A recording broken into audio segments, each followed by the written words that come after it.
السلام عليكم ورحمة الله وبركاته. دمان مالين ونكسن بهوين تنوع حرن. هل كانوا حادين سو جود بنتونا تلوين يرير أو كعبان؟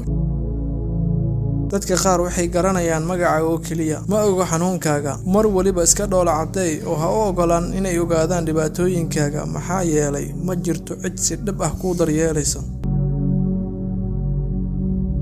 xitaa qofka kugu dhow ee saaxiibkaaga lagama yaabo inuu ku daryeelo marka aad xanuunsan tahay ama aad dhibaataysan tahay احترام dadka micneeda ma ahan in aan danka leeyahay waa dhaqan yar oo aan ka soo bartay hooyadeeda macaan dadka qaar marka ay danka leeyihiin aad bay ku ixtiraamaan oo ay ku qoslaan oo ay kula kaftamaan xitaa hadoosan ku aqoon xitaa wuxuu isku dayaa inuu ku barto marka aad danka yeelato kuma yaqaan xitaa waxa laga yaabaa inuu ku dhaho waxaan ma hayo iyo ma awoodo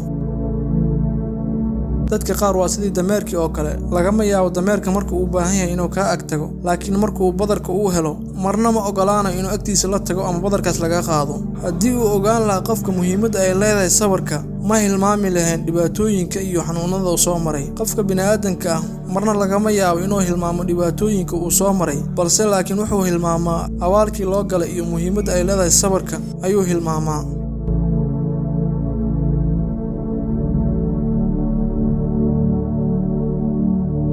caruurtu waa hantida kaliya ee aan haysano ee loo baahan yahay in aan ku dadaalno kobcino oo aan maalgashano si ay diinta iyo dalkaba ay u anfacaan mustaqbalka dhow mar waliba waxaan kula talinayaa inaad ku dadaasho caruurtaada si aad u ilowdo dhibaatooyinka aad soo martay asku dayin oo inaad joojiso riyooyinkaaga hana ka quursan si aad u gaarto guushaada dhabta ah marnaba ha ka quursan nolosha maxaa yeelay waxaa laga yaabaa inay guusha ku jirto hal tilaabo ama hal tilaabo barkeed marnaba ha ka quursan guusha mar waliba isku day inaad guulaysato